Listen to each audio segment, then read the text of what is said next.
जी नमस्कार। सर साहेब, सर क्या नाम है आपका? राजेंद्र सिंह सेंगर। राजेंद्र जी कहाँ से आए आप? हम पूना से आए हैं और यहाँ पे हम सर्विस करते थे और इसके पहले हम यूपी के रहने वाले हैं और यहाँ पूना में सेटल्ड हो गए हैं, तो अभी पूना से आए हैं। क्या करते हैं सर आप?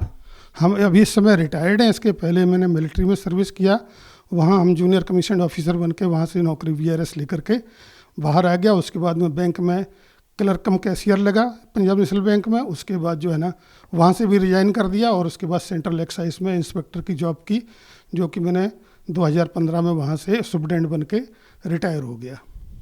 सर संत रामपाल जी महाराज से नाम दीक्षा लेने से पहले आप क्या भक्ति साधना करते थे? हम जो है बचपन में हम शिव जी का जो देखते थे कि शिवरात्रि वगैरह है या वैसे भी नहाने के बाद लोग जल चढ़ाते हैं, तो लिंग पे जल चढ़ाया करते थे। नवरात्रि में दुर्गा वगैरह का जो है व्रत रखते थे और उनका जल चढ़ाते थे। और दूसरे भी जन्माष्टमी पे कृष्ण भगवान की उनकी भी हम व्रत वगैरह रखते थे। तो यही जो नॉर्मल चलता था, जो सब लोग करते हैं वही हम भी करते थे। लेकिन हमको जब आगे में थोड़ा कुछ ऐसा ज्ञान हो गया, पढ़ाई लिखाई करने के बाद समझ में आ गया कि हिंदू समाज में 33 करोड़ देवी देवता हैं। तो 33 करोड़ देवी देवता में एक्चुअल परमात्मा या भगवान कौन है, इसको कोई मुझे बता नहीं रहा था। तो उसकी मुझे जानकारी चाहिए थी, जो कि हमको मिली नहीं। तो मैं दूसरे सब ये भक्ति जो कर रहे थे वो सब बंद कर दी। मैं कोई भक्ति फिर उसके बाद नहीं कर रहा था। तो सर आपको जो तलाश थी उस एक परमात्मा की, वो कैसे पूरी हुई? उसके लिए ऐसा हुआ, हम जब रिटायर हो गए मिलिट्री से 2015 में, तो हम घर में कंसल्टेंसी वगैरह यहाँ करके ऐसा काम कर रहे थे। लेकिन हमारी डॉटर है, उसने जो है ना संत रामपाल जी महाराज का नाम दीक्षा ली और उसने मुझे पुस्तक ला करके ज्ञान गंगा दी और उसने बताया कि पापा आप भी इसको ज़रा पढ़ के देख लो, इसमें ज्ञान क्या है, आप थोड़ा समझ में आ जाए शायद आपको, तो आप देख लीजिए। वो पुस्तक मेरे को ला के दी, तो मैंने पढ़ना चालू किया और जैसे पढ़ना चालू किया तो मुझे उसमें इतना इंटरेस्ट आने लगा कि मैं बिल्कुल लगातार पढ़ता रहा, दिन में भी और रात में भी। और मुझे 4-5 दिन के अंदर उस ज्ञान को बहुत समझ में आया। तो मैं पहले नॉन वेज खाया करता था, तो मैंने भी उसी टाइम पर वो नॉन वेज खाना बंद कर दिया। हमारी बहू ने हमको नाश्ता ला के दिया जिसमें ब्रेड और अंडा और ब्रेड का नाश्ता था। मैंने उसको बोल दिया ये लेके जाओ, आज के बाद मुझे कोई भी नॉन वेज खाने के लिए नहीं देने का। तो तब से मैंने वो छोड़ दिया। उसके बाद जो है ना किताब पढ़ने के बाद जो है ना मैंने अपनी डॉटर को ही बोला कि मैं भी दीक्षा लेना चाहता हूँ। अभी मेरे ज्ञान समझ में आ गया है, परमात्मा कौन है ये समझ में आ गया है, तो मुझे दीक्षा लेनी है। तो हमने 16 जनवरी 2019 को पूना में नामदान केंद्र से जाके दीक्षा ली। तो सर हम आपसे जानना चाहेंगे कि संत रामपाल जी महाराज से नाम दीक्षा लेने के बाद क्या आपको कोई लाभ मिला? हाँ, ये पहला तो लाभ यही है कि जिसकी मुझे तलाश थी, मैं परमात्मा को जो सबका मालिक एक है उसकी तलाश में था, वो मुझे मिल गया। ये सबसे बड़ा लाभ तो मेरा जीवन का यही हुआ, जो मुझे चाहिए था वो मिला। और वैसे तो मुझे लाभ पहले हो सकता है पूर्व जन्मों में मैंने अच्छा काम किया हो, पाप पुण्य के काम अच्छे किए हों, तो जिससे जो है ना हमारा जीवन तो वैसे सुखी था। लेकिन 2003 से फिर हमारा दुख आने चालू हुए थे और उससे लाभ हमको जो आगे इस तरह से मतलब ट्रीटमेंट करवाते रहे। हम सर्विस में थे उस टाइम पे, तो इलाज का कोई प्रॉब्लम था नहीं, इलाज करवाते रहे। 2015 में हम रिटायर हो गए। उसके बाद फिर 2017 में मुझे 100-200 मीटर चलने से ही ऐसा लगता था कि सीने में दर्द हो रहा है। तो मैं अपने डॉक्टर के पास गया, उनको बताया, तो उन्होंने हमको CTC हॉस्पिटल जो पूना में है, आर्मी का सबसे बड़ा हॉस्पिटल है, उसमें भेज दिया कि वहाँ टेस्ट करवाओ। वहाँ पे जब हमने टेस्ट करवाने गए तो उन्होंने हमको जो है वहाँ पे एडमिट कर लिया। बोला कि आपको एडमिट कर रहा हूँ, मैं आपका एंजियोग्राफी करके टेस्ट करूँगा। उसके बाद एंजियोग्राफी किया। एंजियोग्राफी करने के बाद जो है ना 3 ब्लॉकेज थे 90%, तो उन्होंने एंजियोग्राफी के वक्त ही 2 में स्प्रिंग डाल करके ठीक कर दिए और एक को जो है 3 दिन के बाद फिर दोबारा से किया। इस तरह से उन्होंने सब ओपन कर दिया और उन्होंने कहा कि अब आपको तकलीफ़ नहीं होगी, अगर आप थोड़ा वॉकिंग करते रहना और मैं जो आपको दवाइयाँ लिख के दे रहा हूँ ये दवाइयाँ रेगुलर खाना, आपने मरते दम तक खाते रहना है, नहीं तो ये दवाइयाँ नहीं खाई तो हो सकता है आप हॉस्पिटल तक ना पहुँचो।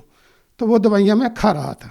लेकिन 2020 में ऐसा समय आया कि मैं पेशी के लिए हिसार गया हुआ था।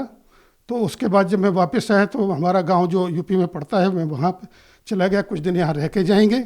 लेकिन वहाँ पे हमको जो है ना, फिर जो है ना, ये जो दवाइयाँ थी वो हो गई, लॉकडाउन हो गया। लॉकडाउन होने की वजह से दवाइयाँ वहाँ कोई अवेलेबल थी नहीं।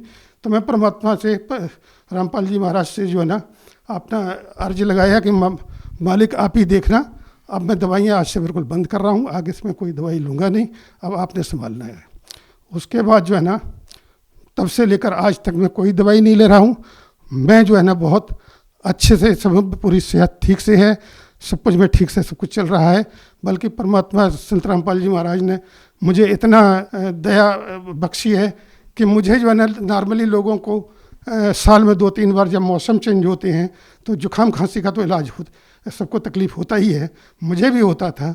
लेकिन जब से नाम लिया तब से आज तक मुझे जुकाम खांसी भी नहीं हुआ है, और आज तक मैंने कोई दवाई नहीं ली है, जब से दवाई बंद कर दी है। इसके अलावा लाभ ऐसा हुआ है, मुझे ये पेशाब की बीमारी थी कि रात को हमको 1-1 घंटे के बाद, कभी पौन घंटा 1 घंटे के बाद पेशाब के लिए भागना पड़ता था। उसका मैंने पूरा चेकअप करवाया कमांड हॉस्पिटल पूना में। तो वहाँ पे उन्होंने हमको जो दवाई दी थी 0.4G थी, तो उसको जो है ना खाने से मुझे चक्कर आता था, तो मैंने वो दवाई खानी बंद कर दी। लेकिन ये हमने नाम दीक्षा लेने के बाद वो बीमारी हमारी अपने आप ही ठीक हो गई। इसके अलावा दूसरा लाभ ये हुआ कि मुझे ईडी की प्रॉब्लम हो गई थी। ईडी मतलब इरेक्शन डिसफंक्शन जिसको बोलते हैं। तो वो जो है ना हमको नाम दीक्षा, हमने कोई उसका इलाज लिया नहीं था, लेकिन हमने नाम दीक्षा लेने के बाद हमारा वो भी ठीक हो गया है। अब हम बिल्कुल हर तरह से ठीक हैं। पहले हम शराब भी पीते थे और नॉन वेज भी खाते थे, लेकिन शराब तो हमने 2003 से छोड़ दी थी, जब मेरे को हार्ट का प्रॉब्लम हुआ था। वहाँ डॉक्टर ने बोला था अगर आप शराब पीते हैं तो मत पीजिए, तो मैंने उसी टाइम पे छोड़ दिया था। और नॉन वेज खाना मैंने पुस्तक पढ़ी तो 2-3 दिन के बाद मेरे को समझ में आ गया ज्ञान, तो मैंने उस समय से ही आपका ये नॉन वेज भी खाना बंद कर दिया। उसके बाद मैं तब से आज तक कोई उसको हाथ भी नहीं लगाया है। और जो हमको कैंटीन से हमको लिकर मिलती थी, हर महीना कोटा बंधा हुआ था, वो मैंने जिस दिन मैंने नाम लिया था तो उसी दिन मैं कैंटीन गया था और मैं उसमें 6 बोतल रम की लेके आया था, जो कि हमारे घर में रखी थी। और नाम दीक्षा के टाइम पे बताया गया कि आपने न तो पीना है और ना ही किसी को पीने में मदद करनी है। तो मैं घर में आने के बाद मैंने कहा ये मैं किसी को दूंगा तो वो मदद ही हो जाएगी। तो हमने अपने घर में बहू को बोला कि इनको खोल करके और लेटरिन में डाल दो। तो उसने सब 6 बोतल जो है खोल करके लेटरिन में डाल दी। उसके बाद से आज तक न तो मैंने कभी कैंटीन से ख़रीदा है, न किसी को कोई मदद किया है, ना मैंने आज तक कभी दारू पिया है। तो सर ऐसा क्या होता है कि जो भी व्यक्ति संत रामपाल जी महाराज से नाम दीक्षा लेता है, नशा एकदम से छोड़ देता है, ऐसा क्या होता है उनके जीवन में? ये तो जो परमात्मा हमको जो मंत्र देते हैं, परमात्मा रामपाल जी महाराज जो हमको मंत्र देते हैं, वो मंत्रों की शक्ति से ही जो है ना ये छूट जाता है। उसके बाद किसी का मन ही नहीं करता है। अगर पीने के लिए किसी का मन करे तो उसे डर लगता है कि क्या हो जाएगा पता नहीं, तो कोई नहीं पीता है। मतलब हम कोई भी भगत हमने पीते नहीं देखा है, किसी किस्म का कोई नशा करते हुए किसी भगत को हमने आज तक नहीं देखा है। हम जाते हैं आश्रम में, सतलोक आश्रम हिसार में जो संत रामपाल जी महाराज का आश्रम है, वहाँ जाते हैं तो वहाँ पर भी हम देखते हैं कोई भी भगत आज तक मुझे दिखाई नहीं दिया कि जो कोई नशा किसी किस्म का करता हो। सर जो व्यक्ति अभी भी नशा करते हैं और वो चाहकर भी नशा नहीं छोड़ पा रहे हैं, तो क्या वो संत रामपाल जी महाराज से नाम दीक्षा लेते हैं तो क्या उनका भी नशा छूट जाएगा? हाँ, मैं तो मानता हूँ कि अगर वो संत रामपाल जी महाराज जी के शरण में आ जाएंगे, उनसे नाम दीक्षा ले लेंगे, उनके शिष्य बन जाएंगे अगर, तो उनका नशा बिल्कुल छूट जाएगा। ये मैं तो इस चीज़ को मानता हूँ। सर आप भगत समाज को क्या संदेश देना चाहते हैं?